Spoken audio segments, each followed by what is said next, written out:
hi guys. So I've just formulated a cream that's literally saving my skin. It's my favorite thing ever. It's amazing. Let's get into it.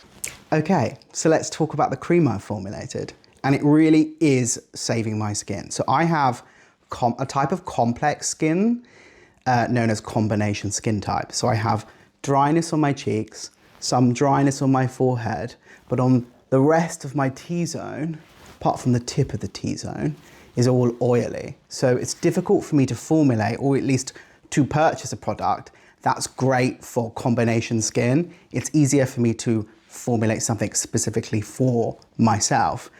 And if I'm honest, it's the best thing I've ever used. So let's get into it. So this is an emulsion moisturizer intended for the face. You'll see that it's not bright white. And the reason it's not bright white is because of the inclusion of a rose herbal infusion. But we'll talk about those things, why they're good, and how much you'll need to use. This moisturizer is an emulsion, which means it's oil and water together using e-wax to stabilize it. So we'll need a water part, but we'll also need an oil part. But the majority of my water part for this formulation is a rose herbal infusion. If you have a dried herb, or if you have a dry petal or any sort of botanical material, it's possible to make a herbal infusion with it. For example, I have rose petals here that have been dried, and you can infuse that with just regular distilled water. You obviously will need to boil it first.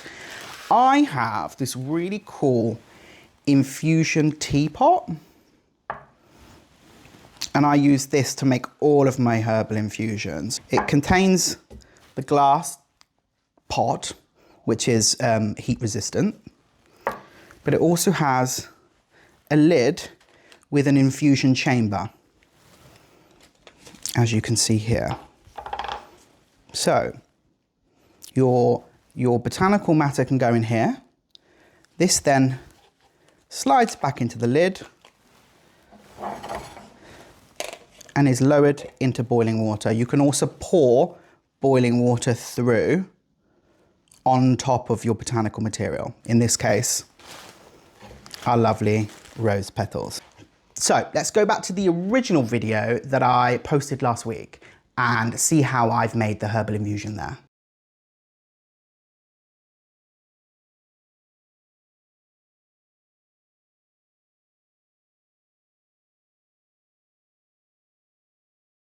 If you don't have an infusion teapot, you don't need one. You can just use a regular Pyrex or heat-proof beaker, add your botanicals, and then fill it with your boiling distilled water. That will work just the same. You will obviously have to sieve out the used petals once you're done. So for the infusion, you will need distilled water. You probably can get away with spring water, but just do not use tap water. So this is just ordinary distilled water. There's nothing special about it. I'll just show you some of it now. As you can see, just looks like regular water. Regular tap water has minerals and other things like calcium that we really do not want to be applying to our face. We want to have a base that's empty, essentially. Now that we've made our herbal infusion, we have to combine all of our water parts. So one of our water parts, the main water part, is obviously our herbal infusion. However, it's not the whole part. We do have a few other ingredients. The first is glycerin. So glycerin is a humectant, and a humectant is an ingredient that draws moisture to itself. When we include glycerin, a humectant, in our product, it ensures that the product remains moist, but also when applied to the skin, attracts moisture to the skin. But glycerin isn't our only humectant in our water part. I also wanted to include some panthenol, also known as provitamin B5, another humectant, which we're using in our water part, and it's not more powerful than glycerin as a humectant. However, it has better efficacy, meaning that it works more efficiently to soften the skin and help repair the skin's natural barrier.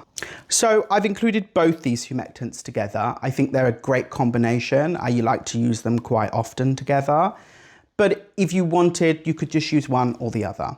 If you were to use just one, I would recommend the Glycerine. It's also a lot cheaper.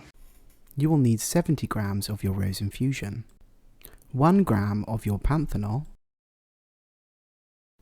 and 3 grams of your glycerin. So, we've measured out our water part. Now let's take a look at our oil part. So let's start by discussing our liquid oils first. So we have Olive Squalane, but we also have Argan. I've chosen Argan because it's great for helping to balance the oil production in your skin. It's also great for helping to dissolve the natural sebum in your skin, which can cause blockages in your pores and inflammation. But I've also included Squalane because it's a fantastic emollient, but it also mimics the natural oils of the skin. But my favorite thing about Squalane is how fast it penetrates the skin. And it's also great for forcing all those other ingredients to sink in faster too. And I don't know about you, but I find greasy skincare to be extremely triggering. It really upsets me. I can't abide it. I won't have it. So Squalane, include it. I really recommend it.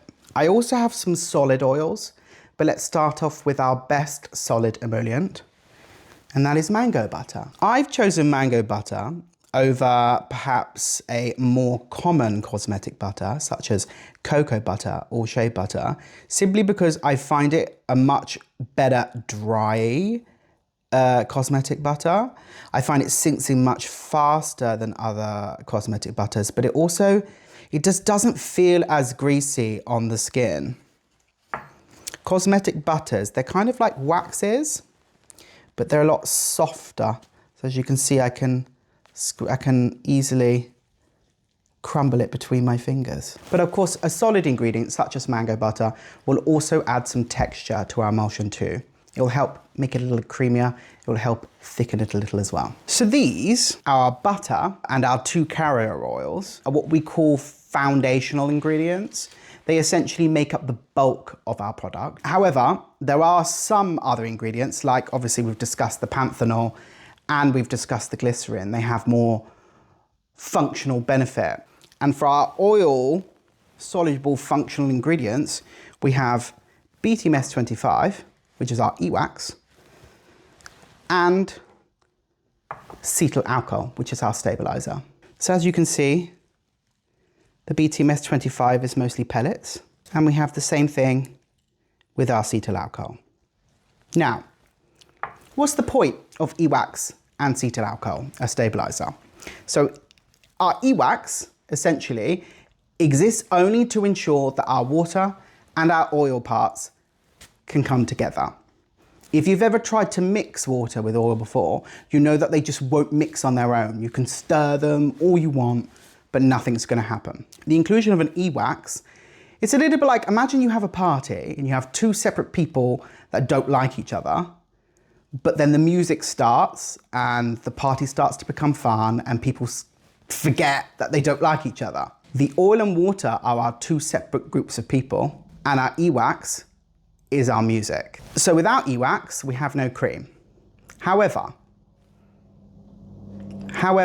it's possible, even with the inclusion of an e-wax, for oil and water parts to separate after you've achieved emulsion. This can happen days, weeks, or even months after you've formulated and made your cream. So we include a stabilizer to stop that happening, and that's our Cetyl Alcohol. Cetyl Alcohol also provides some slip and slide, but it will also give us some body without adding any extra weight to our product. If you wanted a cream to be thicker, traditionally, you'd include more e-wax, or you'd include heavier ingredients in much greater quantities. For instance, you might use some cocoa butter because it's quite stiff to add some stiffening power to your product. The big but we have with that is our cream will become heavier, it will become greasier, it will become oilier, and if you have very dry skin, that's great, but for everybody else, that doesn't really work. It can become pore clogging, particularly if you don't use a dry cosmetic butter like mango, if you're using shea, it is super comedogenic in concentrations above 40%. I would never use shea butter in a formulation above 40%. Let's see how these all come together in an oil phase, and we'll talk about the heated phase after. You will need 6 grams of your BTMS25, 2 grams cetyl alcohol, 3 grams mango butter, 7 grams argan oil, and 5 grams olive squalane. Okay, so we have our oil part and we have our water part. And in order to mix those two together, we have to melt our solid oil ingredients. The best way to do that is to lower them into a water bath. So let's take a look.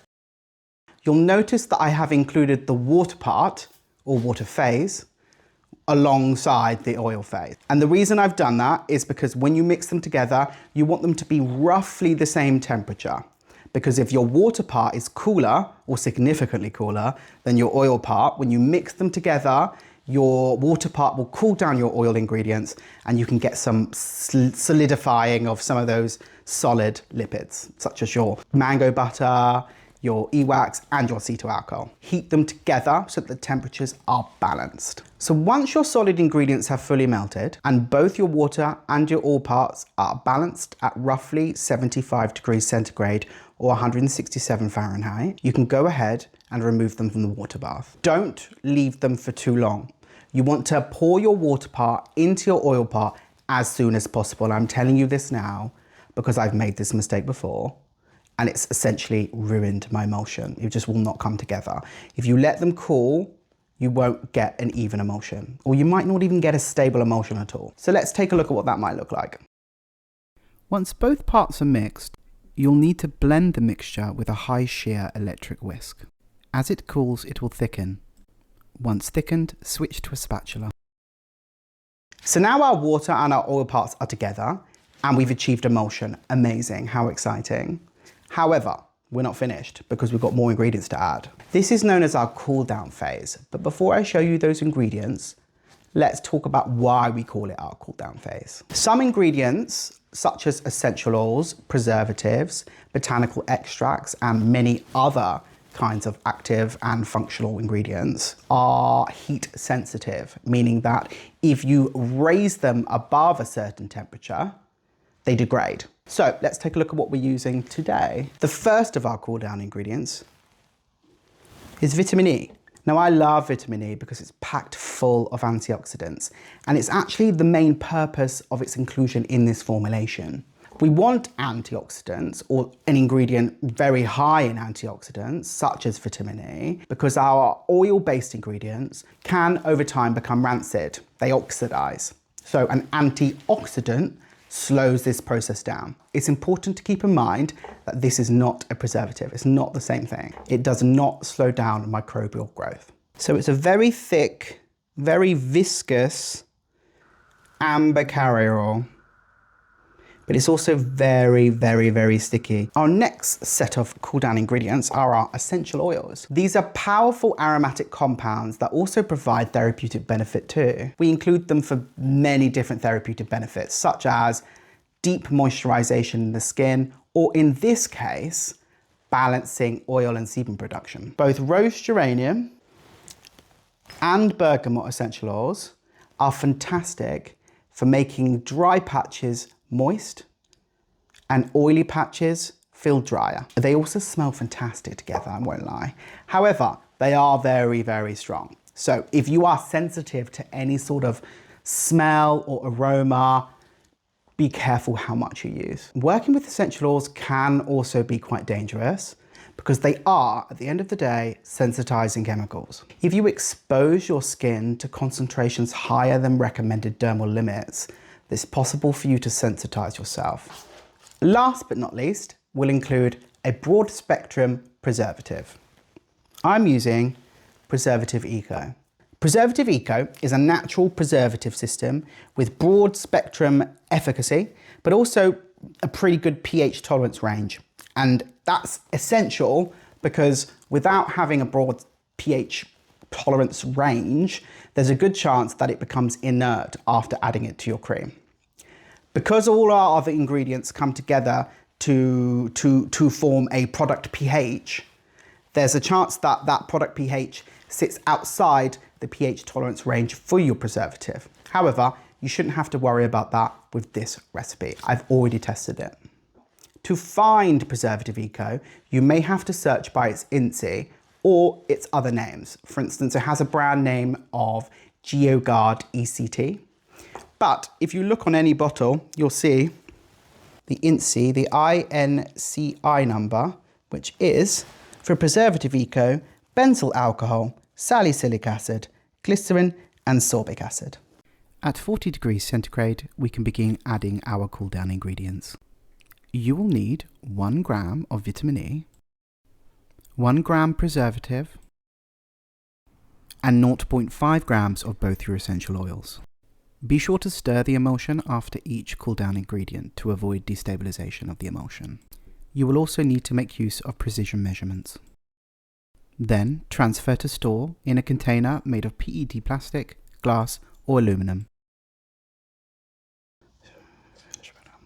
So, with our vitamin E and our preservative, you can expect this cream to last anywhere from 6 to 12 months. And that's quite a long range. And the reason there's quite a long range is because it's going to determine based on how good you are at cleaning and sanitizing your equipment.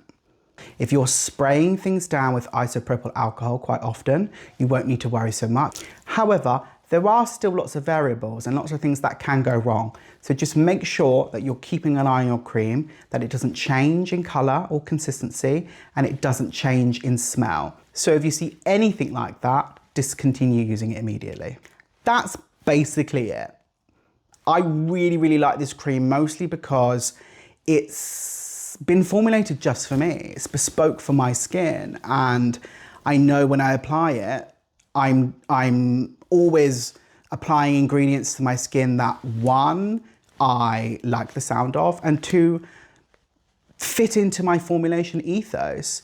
If I don't think something should exist on my skin, if I don't like the sound of it, I just don't include it. So definitely make this cream if you've got combination skin. It's definitely one of the better creams that I've made and I've actually used. I will post on Instagram because I want to show you some of like the eczema that I'm getting. You probably can't see it right now, but some of the eczema that I'm getting on my cheeks at the minute. It's going away now, mostly because of this cream, but also because we're moving away from winter. We're very much in spring now. So the air is not suctioning every drop of moisture from my skin anymore. In a few weeks' time, I'll show you the difference because you'll notice that it's gonna melt away. All the eczema, all the dry skin is gonna melt away.